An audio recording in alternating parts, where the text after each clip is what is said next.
He writes, "I am utterly amazed, utterly enchanted. I have a precursor, and what a precursor! I hardly knew Spinoza. That I should have turned to him just now was inspired by instinct. Not only is his overall tendency like mine, namely to make all knowledge the most powerful affect, but in 5 main points of his doctrine I recognise myself. This most unusual and loneliest of thinkers is closest to me precisely in these matters. He denies the freedom of the will, teleology, the moral world order, the unegoistic, and evil. Even though the divergences are admittedly tremendous, they are due more to the difference in time, culture, and science. In summa, my lonesomeness, which, as on very high mountains, often made it hard for me to breathe and make my blood rush out, is now at least a twosomeness." Okay, onto our paper. Among the many similarities between Nietzsche and Spinoza, there is one that regularly attracts condemnation in similar terms, namely their understanding of human being in terms of power. The complaint that Spinoza does not provide us with the means to condemn tyrannical government or even murder is echoed in characterisations of Nietzsche as an apologist for aristocratic forms of social and political hierarchy. In both cases, critics move too quickly from their naturalistic approach to human value to the conclusion that their philosophies do not and cannot support other regarding and democratic forms of life. Against this conclusion, we argue that given the right conditions, they do support cooperative and democratic political orders. However, it is true that in the absence of any single normative conception of human life and value, Spinoza and Nietzsche are both confronted with the problem of explaining how such forms of life might come about. In the absence of universal moral norms, how are they possible? The second aim of this paper is to suggest that for both Spinoza and Nietzsche, the solution to this problem relies on the role of the exemplar. So, first section, this is Spinoza on power and perfection. For Spinoza, all things, including human beings, are expressions of the power of God or nature. His conception of power is simple in that the power of God or nature exhausts all that is. It's complex insofar as this power may be expressed in a variety of distinct ways, through individual modes, such as a human being or a horse, through the laws peculiar to particular kinds of being, such as human nature or equine nature, and through complex modal compositions, such as states or polities. Power is differentiated not only quantitatively, but also qualitatively. As Spinoza explains, the powers of individuals, I quote, differ from one another, not only in degree, but also essentially. I'm still quoting, "For though a mouse depends on God as much as an angel does, and sadness as much as joy, a mouse cannot on that account be a kind of angel, nor sadness a kind of joy." So while each mode has the capacity to express itself within the range of its determinate quantity of power, each mode's essence also involves a definite quality of power. There's no natural hierarchy among the powers or perfections that pertain to individuals or types of beings. So, for example, a horse would not become more perfect or more powerful if it were to be changed into a human being. On the contrary, Spinoza says, it would be destroyed as much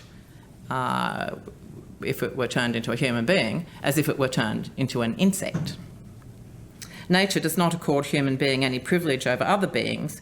We do not stand to wider nature, as he puts it, as a dominion within a dominion or a kingdom within a kingdom. Just as fish are determined by nature to swim, human beings are determined by nature to think. Thus, although both a fish and a man express a determined quantity of the power of nature, each does so through a qualitatively unique essence. A thing is said to become more or less perfect when its power of acting, understood in terms of its own nature, its fishiness or its humanness, is increased or diminished. However, Spinoza rejects the idea that God or nature entails any intrinsic ends, purpose or design. He thus rules out the notion that nature can provide us with models of excellence, for example, Homo sapiens or Equus, against which individuals, for example, Alexander or Bucephalus, could be judged as more or less perfect tokens. Perfection and imperfection, he says, are extrinsic notions, and so provide us with knowledge about the relations between things rather than knowledge about the things themselves. Other value terms, such as good, evil, pious, wicked, and so on, pertain to human nature only, and have no purchase in relation to the eternal order of the whole of nature, as he puts it, in which man is but a particle. However, even though he takes final causes and universal ideas, including the idea of an exemplar, to be fictions or modes of thinking, he does not deny their utility for human life. Notions of perfection and imperfection, for example, can provide useful guides to the human effort, the conatus, the striving, to persist, helping us to attain joy or avoid sadness, along with their correlative increase or decrease in our power.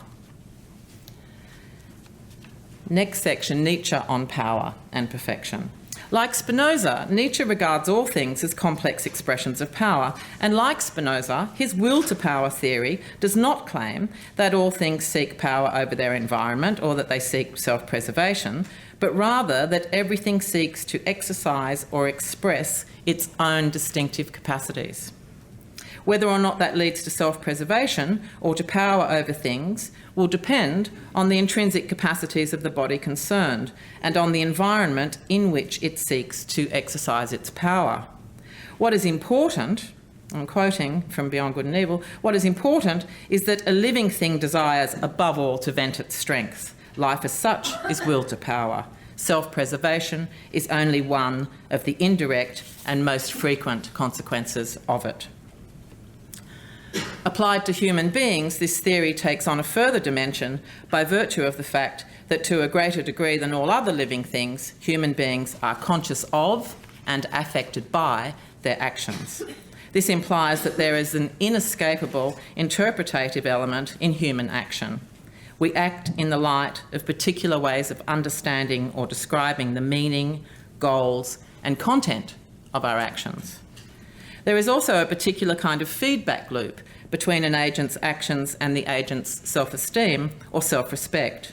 When the action is misdirected or blocked, the agent experiences a feeling of impotence or powerlessness.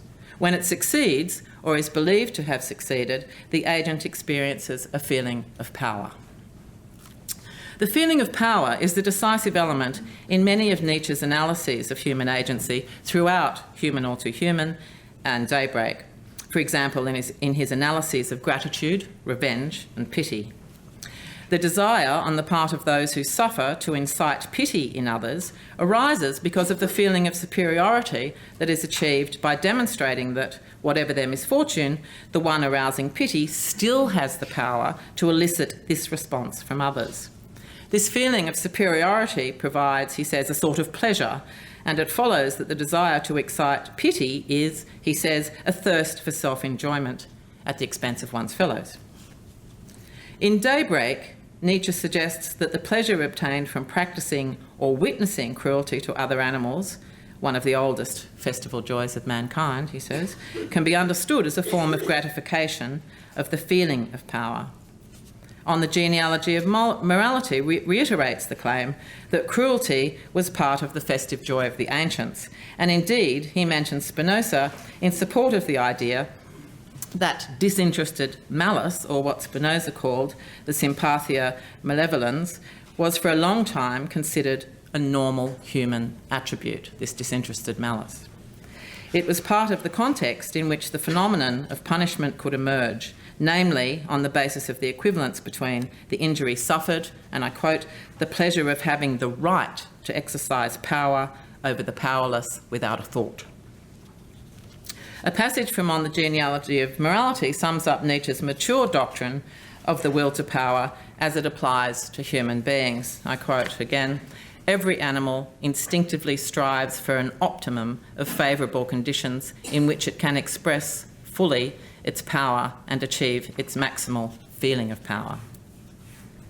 Like Spinoza, Nietzsche was a perfectionist thinker in a certain sense, although one whose focus was not individual but generic perfection.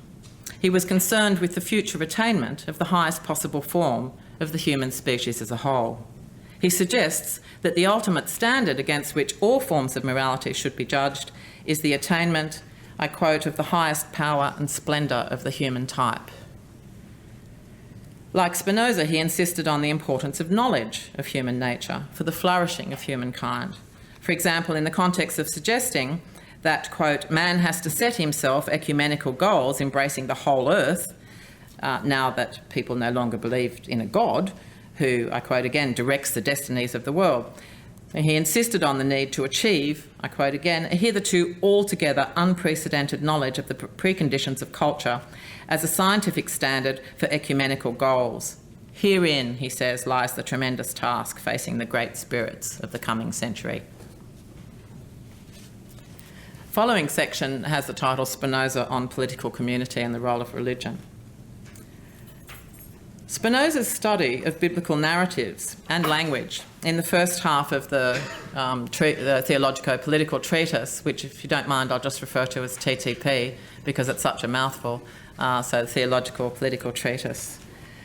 Spinoza's study of biblical narratives and language in the first half of the TTP shows that the prophets appealed to the imagination in order to convey simple ideas that encourage obedience. Scripture neither contains nor aims for an adequate knowledge of nature. Rather, he says, I quote, it teaches only what men can imitate by a definite code of conduct. Some read the TTP as a condemnation of the Bible, theology and faith, on the grounds that these promote false beliefs, for example, God as a judge, and sad passions, for example, fear and hope, that prevent the development of knowledge and rationality. According to Spinoza, however, imagination is a power, and the knowledge to which it gives rise, though partial or inadequate and of a low variety, is nevertheless of enormous social utility. His account of the institution of the Jewish state in the TTP after the exile from Egypt makes it clear that even though human beings are largely ignorant of the laws of nature and of their own nature, and even though their varied desires tend to make them natural enemies of each other, nevertheless, peace and security can be achieved through the right use of passion and imagination. Imagination is knowledge of the lowest kind, the first kind, and while it is certainly partial or mutilated, as he puts it, I quote, it is knowledge nonetheless, and yet this knowledge is not mere ignorance, it's not mere illusion. Spinoza stresses over and again that the prophets enjoyed an extraordinary power of imagination, not of intellect, and that it's the force of their imaginative constructions that succeed in promoting obedience to the law. So Moses created one people under one law by appealing to fundamental passions that all share, that is, fear and hope. Mosaic law provided a common standard with which everyone could comply, binding the affects of all in a manner that produced conformity. Each is brought to fear the same punishment and hope for the same reward. It is true that behaviour founded on fear and coercion is certainly not the same as that founded on instruction and understanding. This difference, after all, marks off passion from action, or reactivity from activity, and theology from philosophy. But Spinoza holds that the latter is an achievement of history, and its emergence depends on the former. So, for example, philosophy depends on theology. Indeed, fear, hope and coercion must always remain important mechanisms through which all societies seek to maintain order and security. In the latter half of the TTP, Spinoza aims to identify and demonstrate the workings of the universally valid axioms of the whole of nature, by which polities, like all modal existence, are determined and to which they must adapt. The state of nature is a condition, he says, without religion and without law, and consequently without sin and without wrong. A sovereign power does not and cannot enforce pre-existing natural law, for the simple reason that there is no natural law capable of enforcement. The great achievement of sovereign power is to make law, and I think the most definitive demonstration of that in Spinoza's political theological work is the brilliant book published by Susan James last year on the TTP. That is the great achievement of sovereign power, to make law. It doesn't discover it, it constructs it. Each state will make its own distinctive laws and construct its own distinctive religion and morality. There are laws of human nature that set natural limits to sovereign power. A sovereign does not have the power to command a subject, I'm quoting, to hate one to whom he is indebted, to love one who has done him harm, or to refrain from taking offence at insults, or from wanting to be free of fear. Moreover, human nature is constituted such that, and I quote again, it will not submit to unlimited repression. So even though each state develops its own ways of life and normative character, it does so within the constraints of the determination of nature, including human nature. Spinoza's account of law, in other words, is thoroughly naturalistic. Religion, law and morality develop according to the invariant principles of nature, including human nature. This produces variability because law and morality develop under specific conditions and in specific times and places. Understanding the particular character of any given people or nation requires attending to its history. Thus, the law of Moses, I quote, was specially adapted to the character and preservation of one particular people and has no universal application. Nature does not supply ready-made citizens or subjects, but only individuals who happen to share a common history and who, over time, will take on a particular character, as he puts it, a particular mode of life, as he puts it again, and a particular set of attitudes that define their collective identity, what we might call their second nature. Spinoza is undoubtedly contextualist on this point. Each state will institute and regulate its own particular construction of religion, of law, and of moral norms. It follows that the normative lives of distinct peoples will necessarily differ. We noted that for Spinoza, a thing is said to become more or less perfect when its power of acting, understood in terms of its own nature, is increased or diminished. From this point of view, it is not simply the quantity of power possessed by a state that distinguishes it from others, but the quality of that power and its capacity to increase the power of action or perfection of those whom it governs. In these terms, a state that rules exclusively by threats, fear, and punishment shows its lack of power. The type of power that tyrants enjoy is weak, and their knowledge of nature, including human nature, is inadequate.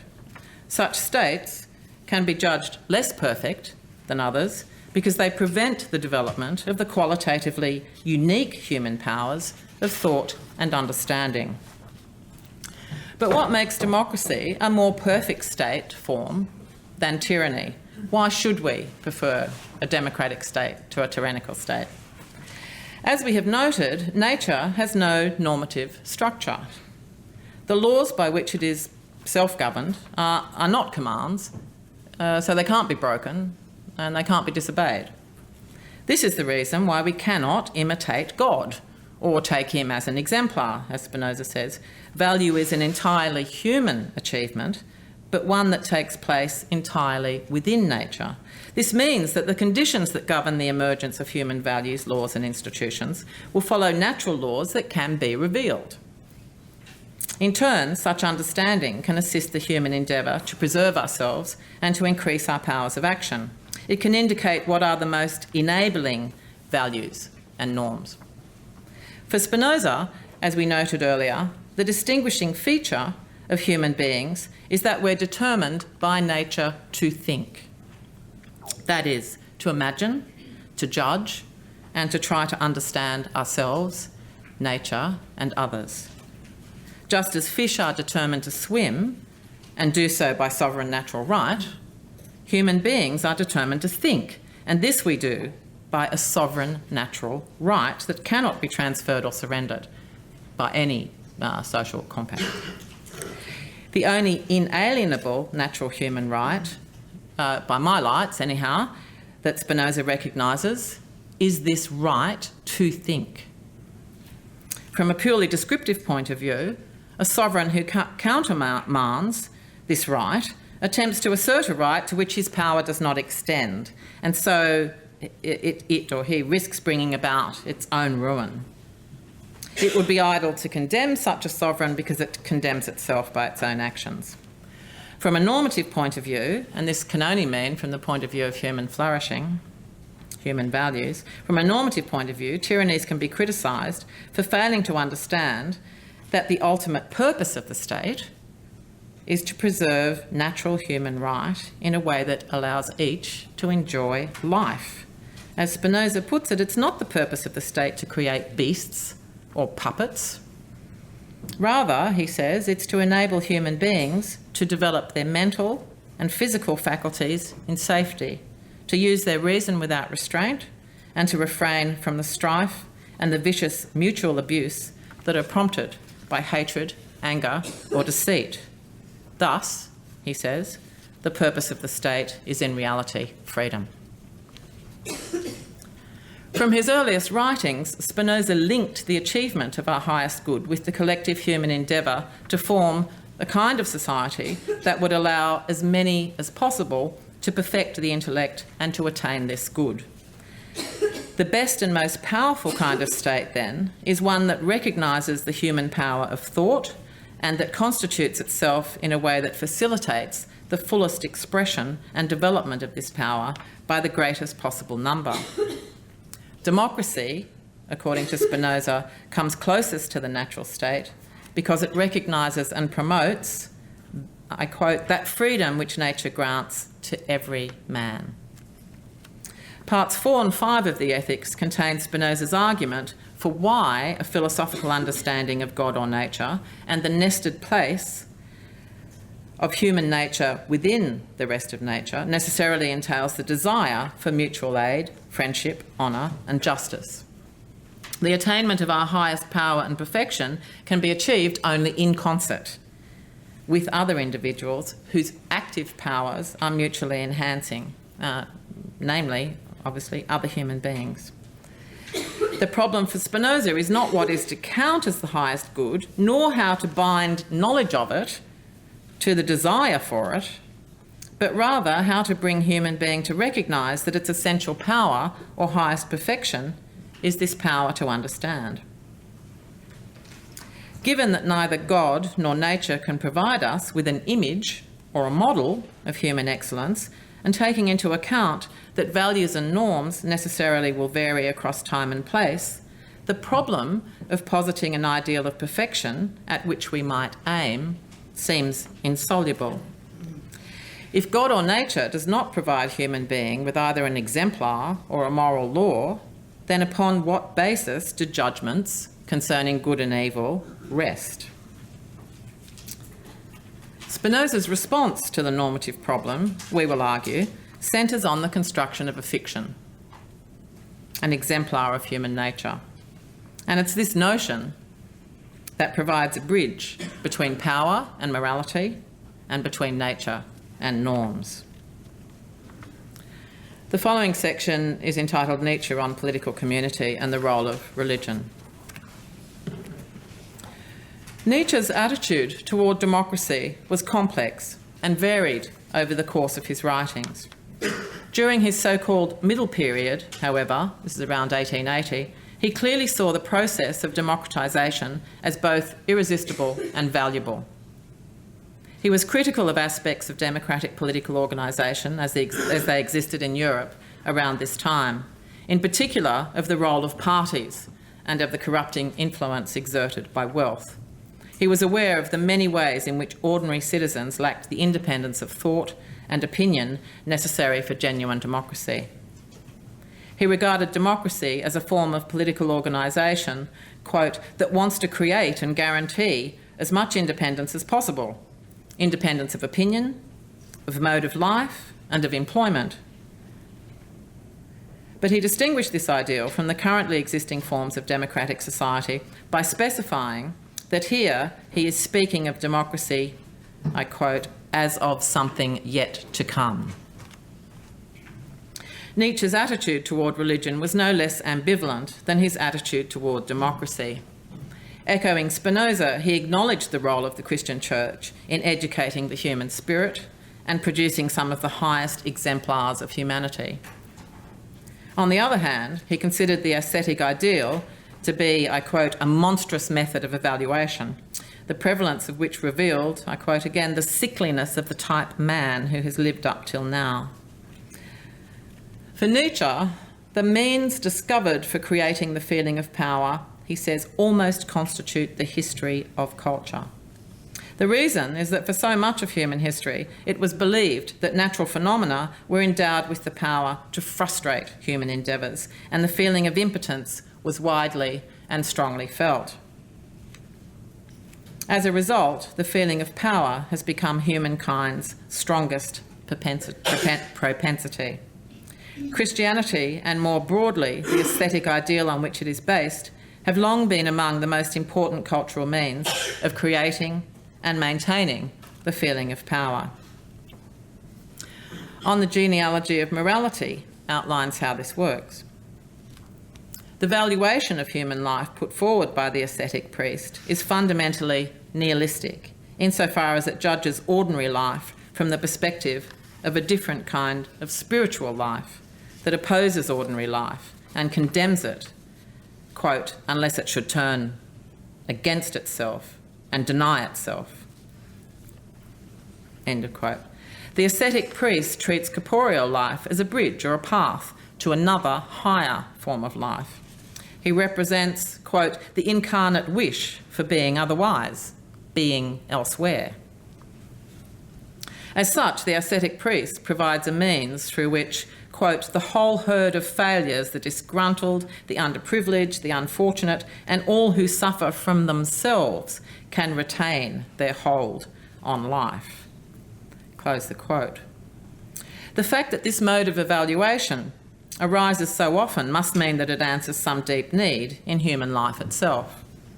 It is an evaluation that, although hostile to life, is one that, quote, life itself must have an interest in preserving.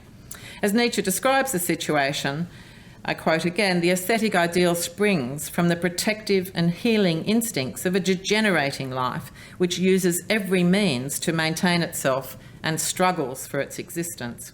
In it and through it, life struggles with death and against death.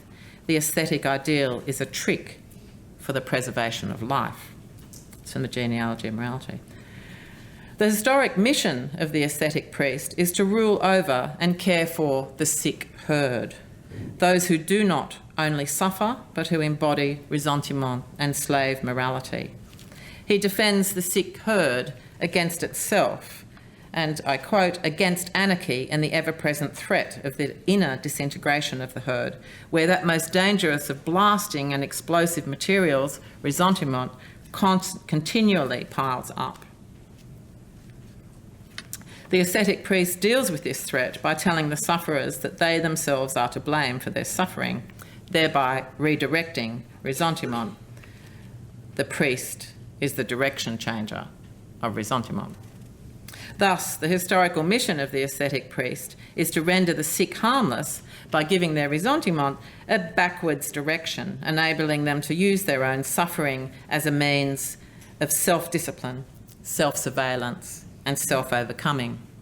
Moreover, according to Nietzsche, the concepts by means of which he achieves this mission are entirely fictional. Guilt, sin, sinfulness, corruption, damnation, and the like. Quote, "The fact that someone feels guilty, sinful, by no means proves that he is right in feeling this way." Nietzsche's fundamental objection to priestly medication is that it combats only the condition and not the cause of suffering. However, he does not deny that it does alleviate suffering and console the sufferer. This is the genius of Christianity and all ascetic religions. They employ a whole series of techniques designed to combat lethargy, world weariness, and pessimism of spirit. These include forms of fasting and meditation, mechanical activity, the life of routine, discipline, and even the small pleasures of giving pleasure and comfort to others. Love thy neighbour. These are all means to arouse the feeling of power. The formation of a herd is another means to arouse the feeling of power. It awakens a communal feeling of power. Quote, "Wherever there are herds, it is the instinct of weakness that has willed the herd and the cleverness of priests that has organised it." A primary means employed by the ascetic priest involves the anaesthetising of pain by the arousal of an excess of feeling, which for the Christian priest is achieved by means of the feeling of guilt. By means of the concept of sin, the priest is able to present the suffering of man as punishment, and to present the cure for this condition as attainable only in another world, the kingdom of God. Nietzsche allows that this system of interpretation was a means for the improvement of mankind, but at what cost?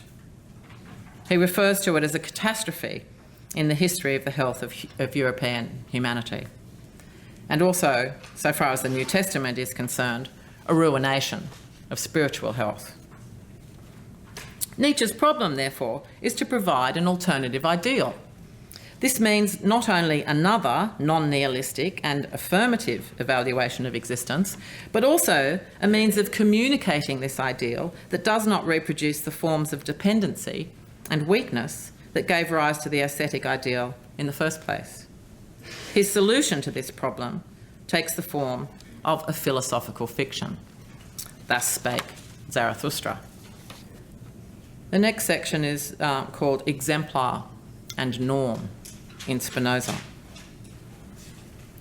For Spinoza, any worthwhile normative theory should be nested within a broader theory of nature. However, the acquisition of knowledge about human nature, broader nature, and their interconnectedness is an ongoing project. In the meantime, we still need to live and to make judgments about morality. In this task, Spinoza does not shy away from making full use of experience, imagination, and fiction. In the context of his deliberations about the basis for moral norms in both the TTP and the ethics, he makes use of the idea of an imaginative universal, or the exemplar, the model. The role of the exemplar is crucial to understanding Spinoza's views on normative political and ethical philosophy. Spinoza's problem, to repeat, is how to bring human being to recognise that its essential power, or highest perfection, is the endeavour to understand itself and its relation to the rest of nature. His solution is to posit a model, an ideal, or a hypothetical standard on the basis of which value can be defined and right conduct urged. In the preface to Part 4 of the Ethics, Spinoza explains that notions of perfection and imperfection are simply imaginative modes of thought that human beings employ to indicate their approval or disapproval of the various things that they encounter. Nature does not contain failure or sin or imperfection because there is no end or aim or goal at which nature tends. Good and evil are likewise, he says, modes of thinking that arise from the pursuit of human ends, and they do not have an independent existence in nature. Nevertheless, Spinoza maintains, we must retain these terms, that is, perfection, imperfection, good and evil, because, understood in the appropriate way, they assist the human endeavour for self-preservation and for the increase of human joy. Perfection must be understood to mean the same thing as reality, he says. That is, an individual may be said to be more or less perfect, more or less real, when its power of action, understood in terms of its own nature, is increased or diminished. So the more I act, the more perfect, the more real I am, the more I'm self-caused in a sense, the more I'm acted on, the less real, the less perfect I am, and the more something else is asserting its manner of being. Spinoza writes, I quote, "I shall understand by good what we certainly know is a means by which we may approach nearer and nearer to the model or the exemplar of human nature that we set before ourselves. By evil, what we certainly know prevents us from becoming like that model."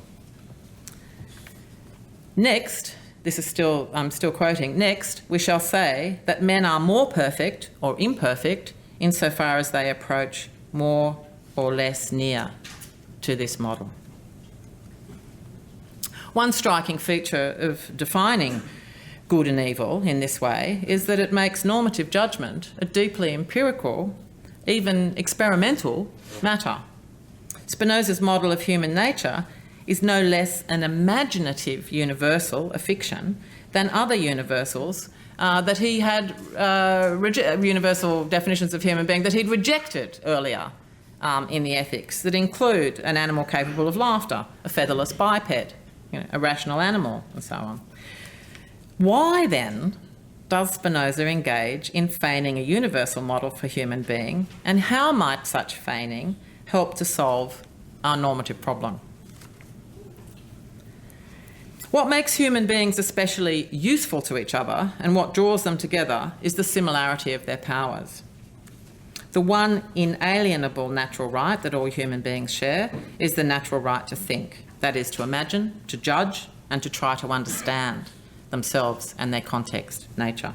At the same time, the TTP makes clear that in the state of nature, this similarity in power makes us natural enemies. I quote, "Each man wants others to live according to his way of thinking, approving what he approves and rejecting what he rejects." Each nation or state attempts to solve this problem by persuading all to live under one law, but this only adds to the difficulty of identifying a universal human essence, because each nation or state will develop its own way of life or its own second nature, which each nevertheless will uphold as the correct, the only, the right, the natural way to live. The enmity between individuals in the state of nature is writ large in the belligerent relations between nation-states. Spinoza's conception of human nature appears to be thoroughly underdetermined, and the notion of the similarity of human essence seems too thin to supply a universal exemplar or model of human nature. Does it help that he claims that human beings are by nature imaginative and imitative, and that our effects are contagious? Well, yes and no. His theory about the contagiousness and the imitative human way of catching each other's emotions and affects, you think might be helpful, but the power of imitation, unfortunately, is indiscriminate. And even very wise and rational people, think of department meetings, have difficulty maintaining their wisdom and reason when they are forced to live among other beings that do not agree at all with their nature. And interestingly, this includes non-human animals for Spinoza, that the imitation of the affects of non-human animals. Human nature is so unstable that he actually talks about the danger of imitating animals' affects. It's this instability of human nature, coupled with our imaginative and imitative powers, which necessitate the provision of an exemplar of human nature in the first place. It's posited as a guide to the human effort to reach its highest good, namely to achieve freedom, and what Spinoza refers to as blessedness. Spinoza was only too well aware that our knowledge is incomplete, and parts 4 and 5 of the Ethics offer a provisional and revisable philosophical exemplar of the wise and free person, as an image that might be emulated. The universal model of human nature that Spinoza offers should be understood as provisional because our knowledge is incomplete, revisable because our knowledge of ourselves and of nature increases, and general enough to be operational in a range of cultural and historical contexts. This is to meet the problem of the contextuality of norms. Nevertheless, Spinoza does provide us with a sketch of what might be, as he puts it, the temperament and manner of living of the human exemplar. The free man, he says, is not resentful, but repays hate, anger and disdain with love and nobility. The free man pities no one, does not think about death, but joyfully affirms life, acts honestly, does not act indirectly in order to avoid punishment or obtain reward, but acts directly through understanding, and, he says, by a certain eternal necessity, lives conscious of himself and of God or nature. But does Spinoza's philosophical use of the exemplar of the free man alter the fact that, as a universal idea, it's nevertheless a fiction? More pertinently, how does the exemplar offered in the Ethics differ from the theological exemplars, such as the imitation of God or the imitation of Christ? Why should one prefer the model of the free man to the model of the imitation of Christ? We suggest that there is a difference, and the difference concerns the manner in which the powers of imagination and imitation are deployed in each case. Spinoza counts imagination, as we've seen, as a kind of knowledge, an inferior kind, but nevertheless a kind of knowledge. There's nothing to prevent the rational deployment of the imagination, along with the power of imitation, in a self-aware way. After all, Spinoza claims in the Ethics, I quote, "The mind does not err from the fact that it imagines." It's not imagining itself that involves an error. It's the affirmations of what it is that you imagine that involves the errors. This is the essential difference we want to argue between a philosophical and a theological exemplar. In the former case, one self-consciously, in the philosophical case, one self-consciously creates a model, a fictional device that's put to work in the service of the enhancement of human life. It's this device that provides the means by which we can judge murder to be wrong and democratic forms of polity to be preferable to tyrannies. This is not to say, of course, that there is a law of nature that forbids murder or that God supports democratic societies, despite what George Bush may have claimed a few years ago. On Spinoza's view, there simply are no such transcendental warrants. Values, norms and enforceable laws are collective human constructs that are concerned to promote human interests and human well-being in an otherwise indifferent universe. Final brief section, Zarathustra as exemplar. Thus Spoke Zarathustra is Nietzsche's best known, although perhaps least well understood book, and the one to which he attached the greatest importance. He referred to Daybreak and Gay Science as, I quote, commentaries on Zarathustra written in advance of the text, and to Beyond Good and Evil as an explication written after the event. In 1886, he wrote that, I quote, to have the prerequisite for understanding Zarathustra, all my earlier writings must be genuinely and profoundly understood. Also, the necessity and sequence of these writings and the development expressed in them. The meaning of this book, however, is far from clear. Commentators disagree on its place in Nietzsche's oeuvre, its structure, and on the nature of its central character, Zarathustra. In the brief time remaining, we can't presume to resolve the many interpretative difficulties that surround the work.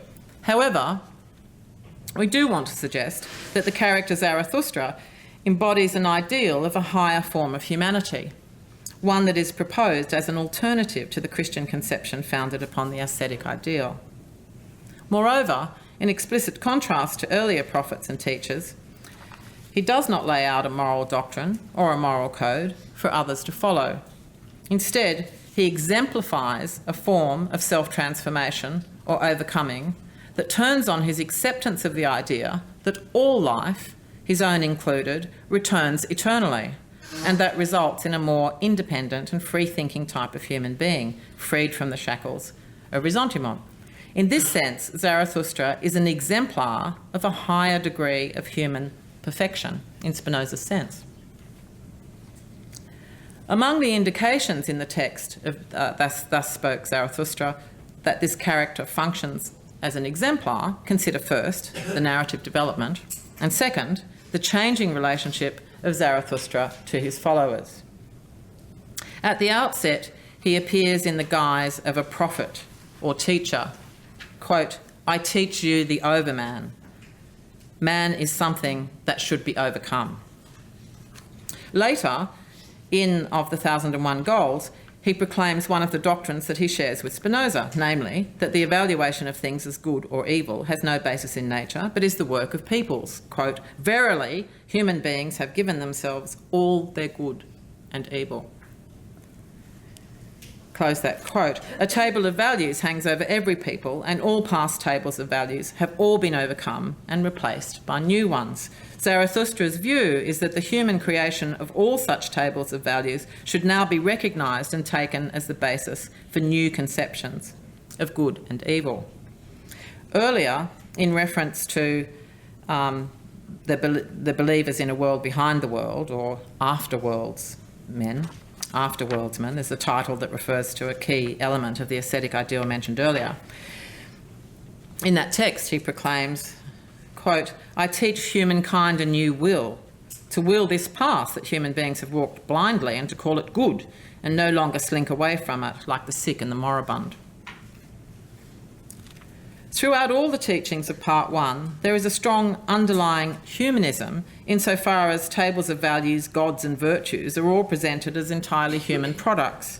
To recognise this is to stay true to the meaning of the earth and to give the earth a human meaning. In Part 2, the character of Zarathustra begins to take on a different hue. He now realises that his teaching in Part 1 mirrors the teaching of those afterworldsmen that he had condemned. As he says in On the Blissful Islands, "Once one said God when one looked upon distant seas, but now I have taught you to say overman." As such, what he taught has the form of a new goal for humanity as a whole, but one that retains the structure of appealing to a future state of being that would justify and redeem the present. The rupture with the figure of Zarathustra as teacher deepens in Book 3, which is focused almost entirely on Zarathustra himself, retracing his personal spiritual odyssey. He becomes the object as well as the subject of the narrative. He speaks for the most part to himself, or to those aspects of himself which threaten to block his path, such as the spirit of gravity or his fool. At the beginning of Part 3, he presents himself as standing before his most difficult task, his loneliest wandering, which is also his personal way of greatness, his ultimate summit. This path that Zarathustra must take is vividly evoked in Of the Vision and the Riddle, in the form of a young shepherd who is convulsed and choking on a heavy black snake. The voice from within Zarathustra cries out, telling the shepherd to bite off the snake's head. He does so and is immediately transformed. Quote, "No longer a shepherd, no longer human, one transformed, surrounded with light, laughing, a laughter that was no human laughter." This is a vision of being choked by some piece of wisdom, overcoming it, and being transformed as a result. Zarathustra says that he is consumed by yearning for this suprahuman laughter. At this point, it is apparent that there has been a further shift in his self-conception. He's no longer a teacher or a prophet attempting to spread a universal teaching, nor even a more discriminating teacher attempting only to present his vision, his highest hope. Rather, he is now embarked upon the attempt to realise that highest hope, to become his image of what it is possible for humans to be. Quote, once the Creator sought companions and children of his hope, and behold, it turned out that he could not find them, except he first create them himself. Thus, I am in the middle of my work. For the sake of his children must Zarathustra perfect himself. In Zarathustra's case, his own self-overcoming passes by way of the thought of eternal return. This is a serpent wisdom on which he choked. It remains for him to find the strength and the lion's voice to summon it up. To do so would be to overcome himself, to pass his own test. For the thought of eternal return is above all a test, a means of selection. This is how Nietzsche presents it in Gay Science 341, and how Zarathustra presents it in Of the Vision and the Riddle to the dwarf spirit of gravity, that is, as his abysmal thought, which the dwarf could not endure. At one level, Zarathustra's task in Part 3 is to realise his own ideal, to be one who can will, who can enact his vision of human greatness, or more than human nature. On another level, his task is that of overcoming hostility and ressentiment towards life, of overcoming the spirit of revenge that has infected all conceptions of good and evil hitherto. To achieve this would be to become not merely reconciled with life, but capable of affirming it without qualification. At the end of Part 3, in the second dance song, we hear Zarathustra profess his unqualified love of life. At a third level, Zarathustra's task is that of overcoming the spirit of gravity, which stands for all that teaches us to bear life, to experience it as a burden rather than as something light. The spirit of gravity stands for all those tables of values handed down to humankind, as opposed to those we might self-consciously create. Zarathustra no longer aspires to be a prophet, laying down the law for all humankind. We see him towards the end of Book 3 of Old and New Law Tables, surrounded by half-written new law tables. Zarathustra's path to greatness is his path to perfection. That is, a path to perfection in terms of his image of human perfection. If in achieving this he overcomes the human in himself, if he becomes overhuman, it is not because he becomes the overman, there's no such figure, but because he has overcome his own doubts about the value of life and affirmed its eternal recurrence. He has managed to silence the dwarf spirit of gravity who says, good for all, evil for all. Nietzsche repeats the point in many different ways, that this is Zarathustra's path to the future. But it's not the only path. Quote, this is just my way, where is yours? Thus I answered those who asked me, the way, for the way does not exist. Close the quote. He describes himself in Of Old and New Law Tables as a prelude to better players, but as one to be imitated rather than one who lays down new laws. Act according to my example. Act according to my example. In short, he is no longer a teacher, but an exemplar. Thank you.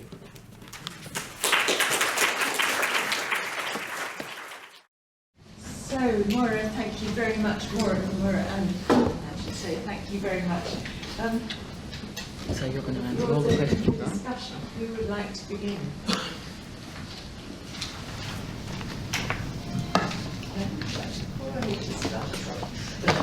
Spinoza question, actually. I gather that you've raised this very big question about what's the relation between the natural order and the normative order in Spinoza. And part of the answer, as far as I understood it, was part of the criticism, part of the positive side of the philosophical conception is that both the religious conception and the philosophical conception involve fictions. But the philosophical conception self-consciously employs a fiction, whereas the religious, if you like, naively employs fictional devices. That is, it employs fictional devices without realizing they're fictional devices. But my question, why should that matter? Why is it better to be self-aware? Why does it make a normative difference, so to speak? Yeah, that's a very fair description, I think, of what I was arguing.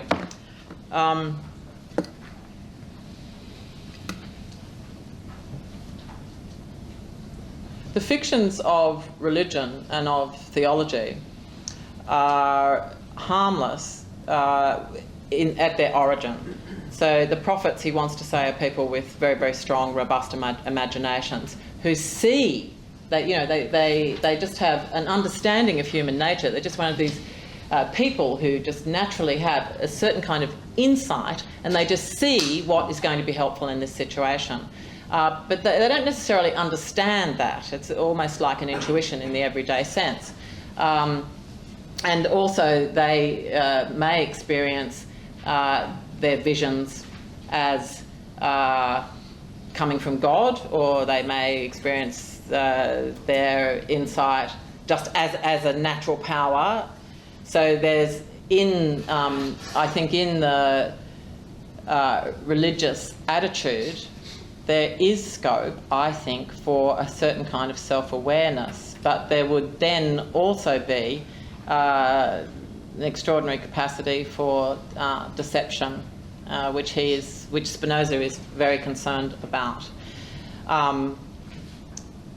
because once those imaginings, which may be useful, well, they are useful, he argues, socially and culturally, in bringing a people together, in binding, religio, in binding affect up.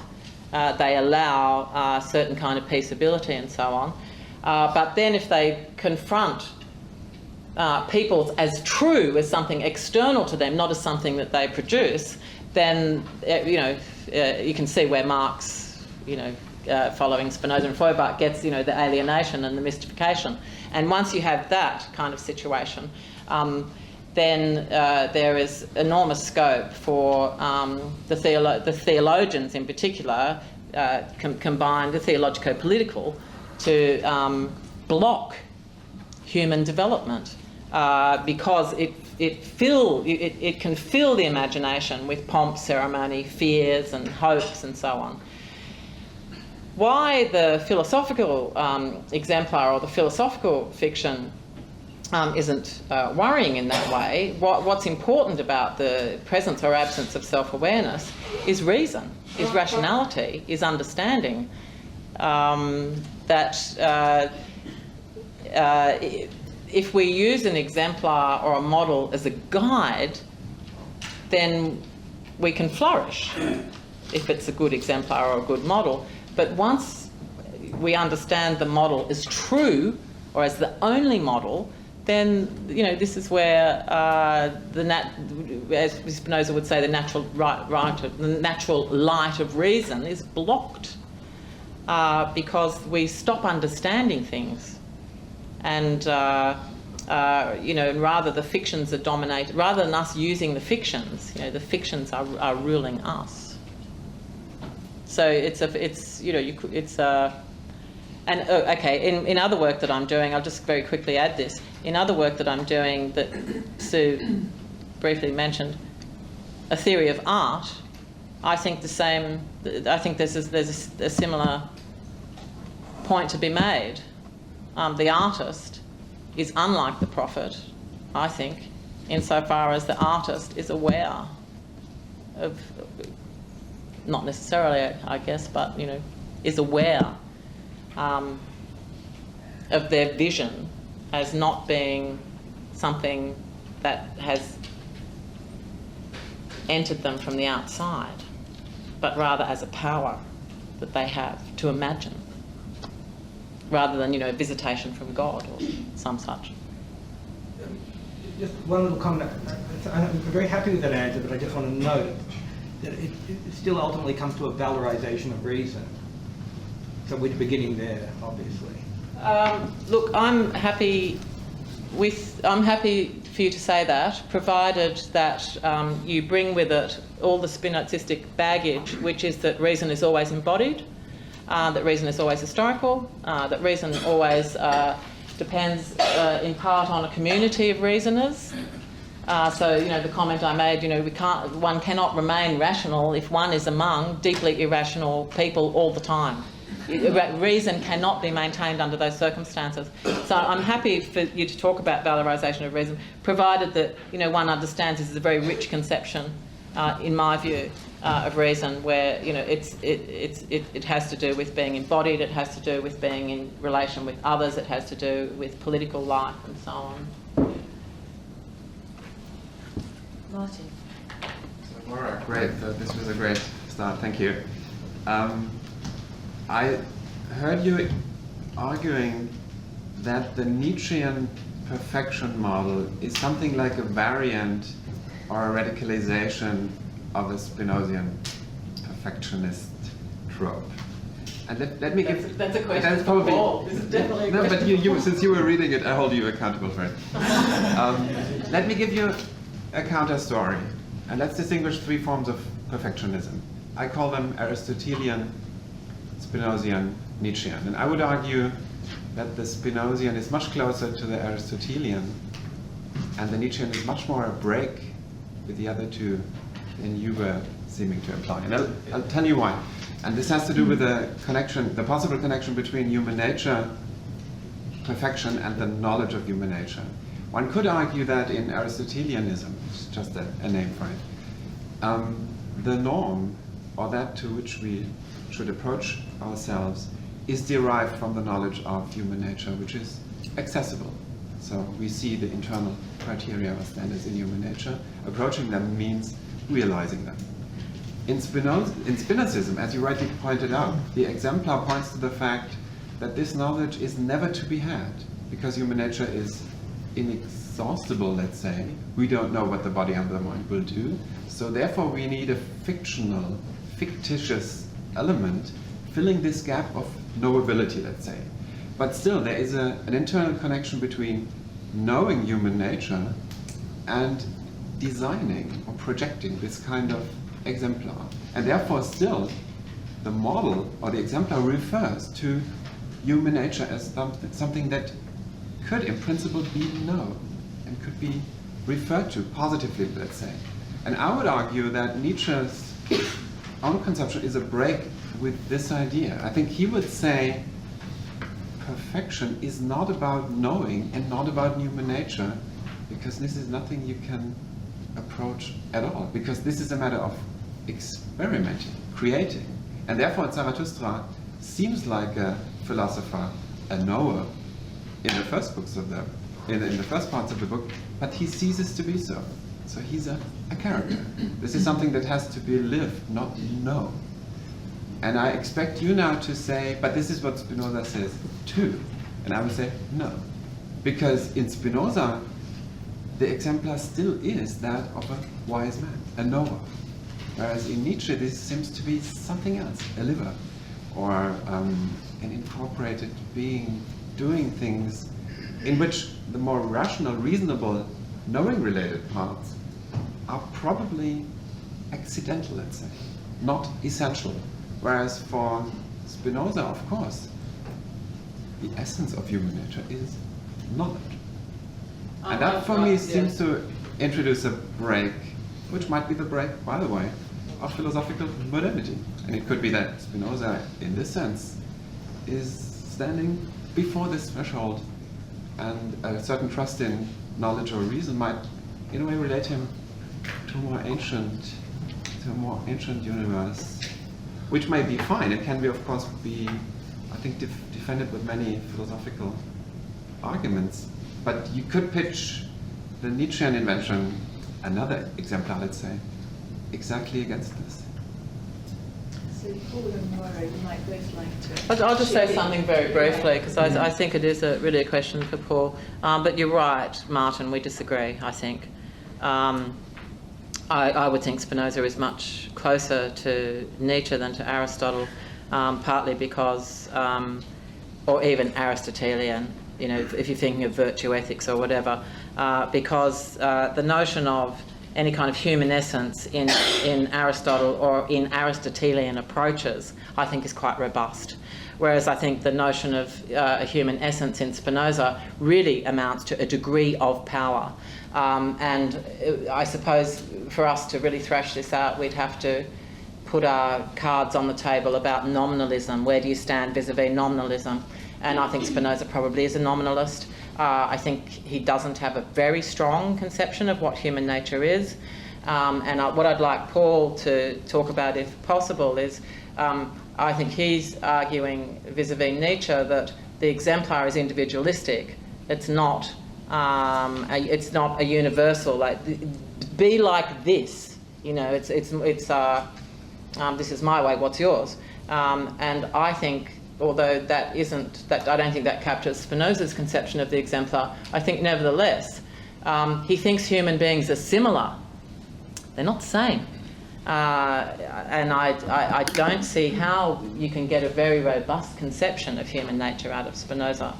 What we have are individuals who have similar powers, but some of our powers are also similar to other kinds of beings to whom we could also join ourselves, and he thinks that would be a mistake. But all of this could be known, so we could know. Oh, sorry. And my other point, just let me finish, if I may, responding to your previous points. The distinction you make between Spinoza's exemplar of the free man as being a knower, whereas Zarathustra being a liver or whatever, I don't agree with either. I think if you look at the latter parts of Part 4 and Part 5 of the Ethics, I think Spinoza's very concerned there with the joyful enjoyment of life. And the eternity of the mind. Blessedness is about living in a certain kind of way, in this world. It may just be a semantic disagreement, but reason, knowledge, and so on, these are, I understand how people sometimes can find such terms off-putting if they're defined narrowly. But I don't think Spinoza's exemplar is so much a knower as a thinker. I think that's because fish swim. We think.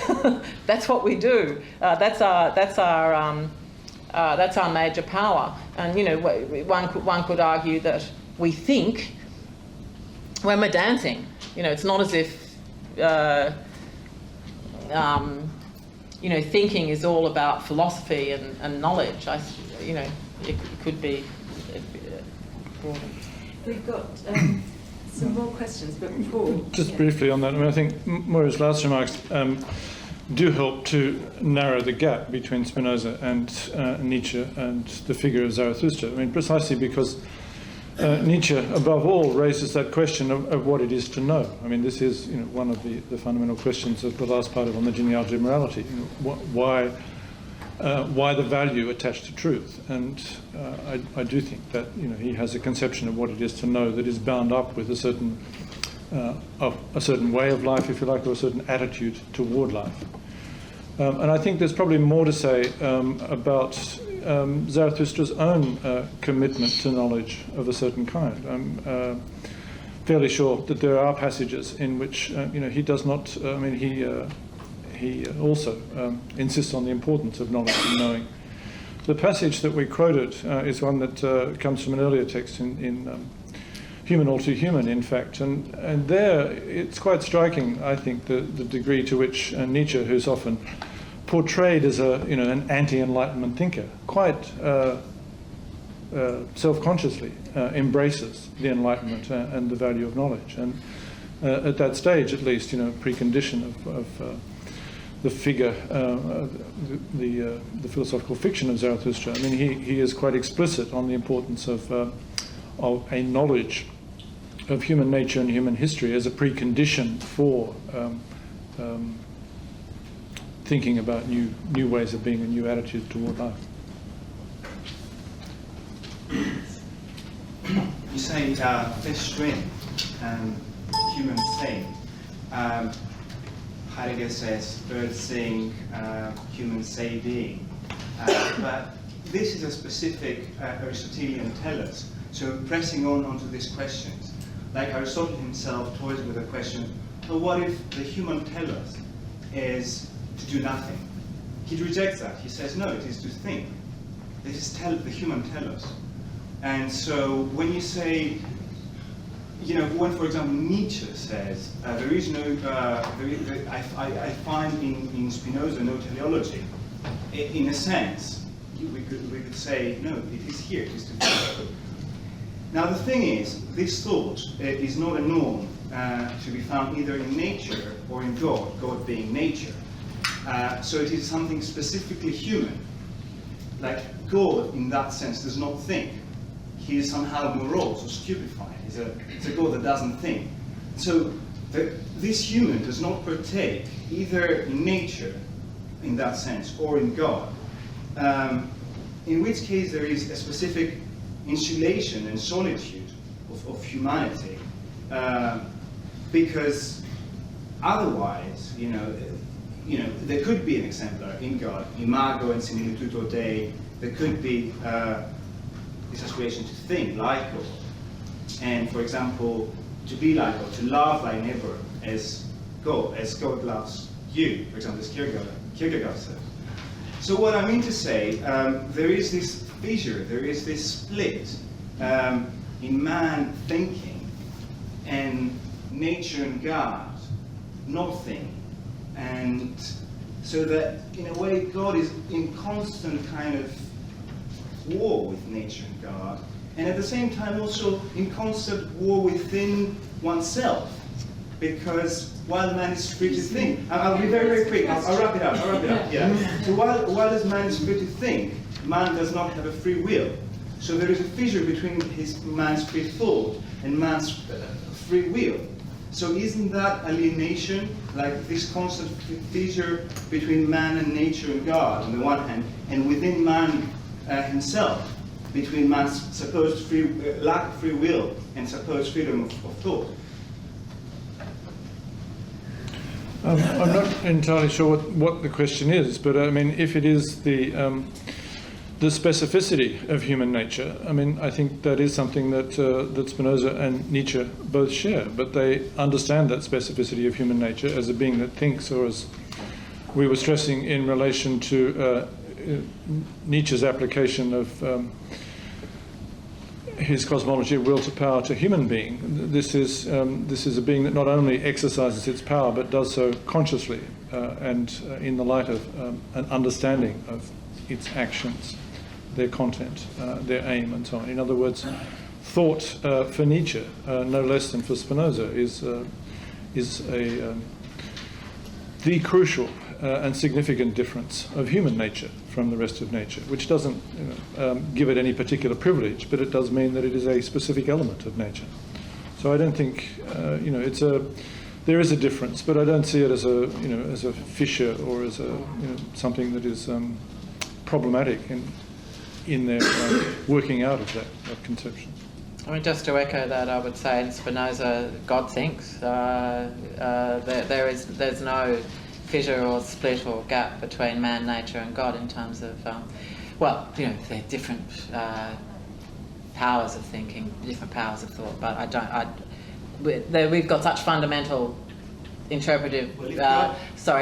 We have such fundamental interpretive disagreements that I think it would take we might have to chat later about it. Yeah. Okay, well, we've got at least one more question, so let's see how far we can get. Alex. I'll withdraw my question.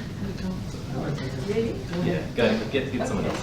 Okay. I mean, mine's actually quite straightforward, so you might be quick. It's just I was quite interested in this idea. From what I understand, Spinoza really values human relationships in terms of the utility of thinking, like this power of thinking that all humans have. So it's good to sort of relate to other human beings in order to exchange that power. But then the example that Zarathustra at the end is on its own. So my question is, should the exemplar actually overcome this tendency to interact with other human beings? Is isolation final sort of, the exemplar's living environment? Is that what it should be?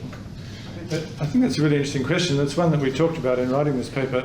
It raises an interesting difference, and we've been, I guess, stressing similarities between and points of contact between Spinoza and Nietzsche, but one shouldn't deny significant differences. And one of them is their attitude towards non-human nature and animality in particular. And Moira touched on that at one point, in talking about the human capacity for imitation and the dangers. I mean, Spinoza is quite strong on the dangers of association with animals. Nietzsche, by contrast, makes great use of animas and figures of animality, and indeed in Zarathustra, many of Zarathustra's most significant relationships are not with other people, but with animals. But, so that is a difference, but I don't think, it doesn't lead me to want to think that the kind of self-overcoming that Zarathustra exemplifies is inevitably or necessarily a solitary one. I know Nietzsche is often read in that way as a hyper-individualistic thinker. I think it makes no sense, and even in Nietzsche's own terms, or in Zarathustra's account, it makes no sense to think of that kind of transformation of values and a way of life apart from community with other peoples. So I think there is scope, and this is again a longer conversation, for teasing out the importance of human association, of forms of community that recognise and value cooperation with others, democratic and peaceful forms of communal association. I think, again, contrary to the way Nietzsche is often read, I think there is, one can find support for that in him as well. There's one more question here. You almost started answering my question as soon as you right at the end. I'm interested in, because at the end of the lecture, the idea of the exemplar was very, very sort of individualistically spoken, whereas at the beginning we were talking quite a lot about the use of coercion within politics and democracy and stuff. Yeah. So I was going to ask for an example of an example of an exemplar within politics. I guess the sort of within the idea of the political, what would be a political exemplar? Well, I think, again, this is very brief. One way to connect that transformation that Zarathustra undergoes, and one of the things that we drew attention to at the end was the insistence, the reluctance in Zarathustra to be a teacher, to tell others how to think or how to live. This is my way, what's yours? So in that sense, he exemplifies a certain kind of independence of thought. To go back to the passage from Human All Too Human, it's actually from the third book of that, The Wanderer and His Shadow, in which Nietzsche makes this, I think, sort of remarkable comment about his understanding of democracy and the value that he places on it as a democracy to come. What is it that he finds important and valuable in democracy? It is independence. Independence of opinion, independence of thought, independence of way of life and employment. So, putting those two together, for him, one might say, and much of his criticism in early works of democracy as it existed around him, its criticism of the system of political parties, the control that they exercise over ordinary voters, its criticism of ordinary voters insofar as many of them, and indeed as they did in Europe at the time, and arguably many still do today, lack the independence of thought and judgment required for a genuine democracy. So putting those two things together, one could say perhaps that an exemplar or an exemplary democratic citizen for Nietzsche would be an independent one, an independent thinker.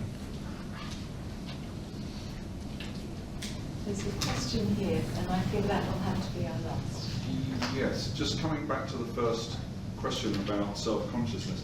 I wondered if it was also a question of the communication to others with the question of self-consciousness. So one could envisage that a prophet might in fact be self-conscious, very aware of the fact that he or she is creating a fiction that is then presented to the Jewish people or whoever, but that the duty would be to convey the fact that that is a fiction, to convey to others that they should be aware of the fact that this is a fiction, in the very act of also conveying the fiction. That could be perhaps part of this question of self-consciousness, because you argued that, or you argued that Spinoza argued that the prophets didn't have that self-consciousness, that felt that their imaginations were not fictions. But perhaps there are examples of rulers or prophets who are very aware of that. It's just that they regard power as being the ability to present that to others without allowing others to see the status of the fiction, without allowing others to have that self-consciousness of the fictionary status of these things. I think they're very different cases. And you could have a benevolent dictator, say, who propagates a fiction, but that benefits the people. Yeah. So, some kind of benevolent tyrant or dictator, but nevertheless, that person or group of people or that power makes the decision that you, or the multitude, or the ordinary folk, are not capable or able to bear the truth that it's a fiction, say. So I think you could think about a prophet, you could think about a benevolent dictator, and the philosopher. There's interesting work on this, actually. Plato's noble lie, with the gold, the silver, and the bronze. And there is interesting work on Spinoza where some interpreters, some commentators have suggested that Spinoza really shouldn't have published what he published. Can people bear this? And it's a kind of, I don't know if Paul would agree, it's a kind of Nietzschean question almost, can you bear this? Well, it's a recurrent theme of Nietzsche's comments about his own writings, for whom they are written and for whom, by whom they can be written. Can I ask a quick question?